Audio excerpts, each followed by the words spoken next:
Hi. So I wanted to take a moment and give you a brief message about the work that's going to be done on the 33rd parallel. So you might remember a couple weeks ago, I was out hiking and I got the very clear message that I needed to go work on the 33rd parallel and to access it through California. And I came home from hiking and we booked the trip that night. And my husband was kind of like, okay, I guess we're doing this. And it was really very clear that I needed to be accessing that area on the 18th. And I think that is because we have tremendous, tremendous energies coming in. But the 33rd degree parallel is a line that goes across, and it is 33 degrees above the equator. There is another one that is 33 degrees below the equator. And, this line goes across the United States. It goes through Arizona, New Mexico, Texas, Louisiana, Mississippi, Alabama, Georgia, South Carolina. And then it goes across the water into the other countries, and it goes into Israel, Syria, Jordan, Iraq, Iran, Pakistan, India, and China. So very, very powerful, interesting line. So when I was questioning Spirit, I'm like, okay, what am I doing? Why am I going? And one of the main things I understood is that there's energy that I had obtained in France when I was going to the sacred sites that needs to be used to help switch and clear up that line. And really the main thing that is being worked on right now is the balance of the masculine and feminine and moving it into that divine state. And yes, we can look at this as male, female, but it's not. It's not. Each of us has both within us. And in many cases, they're at war. So, and this could be where we struggle between giving and receiving, doing and being, right? There's so many different ways that we could be struggling within, like our own internal battle of the sexes. So there's energy that I'm going to be working with that line to help kind of shift that. And if we look at the areas that are below this line, even in the United States, but definitely overseas, we can see that there has been a distinct squashing of the divine feminine. And it's an interesting thing because it's not as if we work only on the feminine, because while yes, the feminine needs to rise, the only way that this will be balanced is if the masculine rises with her.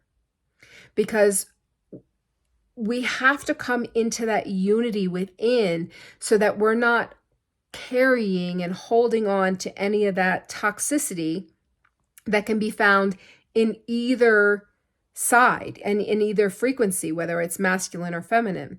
So this is really shifting the masculine and the feminine and moving it into that divine state, but together. And this is important not only for our internal union, but as we know, the work that we do here then reverberates out. So it is very, very interesting. And, I sometimes when I look at timing and I look at things, I'm just in awe. And the understanding that we have got massive energy that is coming in today, you can feel it. And we definitely are going to have it tomorrow. And this energy to me, it's not coming in from the sun. It's what I described as ground level, like it's coming at us like head on. Right? So it's not coming through the skies or having to be filtered or anything like that. It is like right next to us, and it's coming in, and it has this potential to shift everything and to also really give us a choice. Do we want to be awakened further? Do we want to really shift and come into our wholeness? And not everybody does, and that's okay. But if you do, we have a tremendous opportunity during this time. But many people have asked me, how can they support the work that's being done on the 33rd parallel? Multiple ways. So you can simply think about it on the 18th and send in energy that there is a beautiful union between the masculine and feminine, and that it's done with ease and grace. There are quite a few of you that actually are on the 33rd parallel throughout the different states and in different countries. And for if you are on the line or have access to it and you can work with it and put in those divine energies and with complete and utter forgiveness for the toxic energies that have really been forefront in both masculine and feminine for, eons. So it is that, okay, it's all right. We can shift this. We can forgive this. And it's all going to be okay. And now let's return. Let's return to that beautiful state of the divinity of the masculine and feminine, and how it can work together and how it can create worlds when it is merged. So that is certainly a way that you can support. If you want, there is, you can certainly donate. Normally for a lot of travel like this, I will do a group healing, and that helps to pay for it. And, and that way I can send energies from the location. And it's been a really beautiful arrangement that's helped me deal with the fact that I do travel and do earth work. I tapped into it, and I even asked Spirit, I said, okay, what about doing a healing from there? And the answer is no.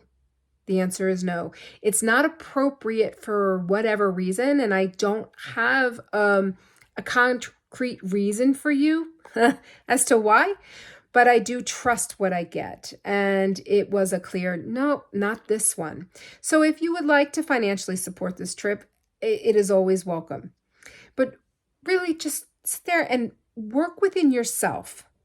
Look at where you hold femininity, where you hold masculinity, where you might have been at war, the being, the doing, the giving, the receiving, and where you can come into greater balance within. Because the more that each of us do this, the more we will shift the entire thing. So I hope this finds you well, and I may do more updates, maybe even from the 33rd line. It just really depends. I'm just going to allow myself to flow. But take care and be easy on yourself this weekend. Again, massive energies coming in, and lots of water. Lots of water. And if you're finding that, it's just running through you, but you're still thirsty, just put a little tiny pinch of salt in it to help your cells uptake the hydration more. So sending you all lots of love, big hugs, and I'll talk to you soon.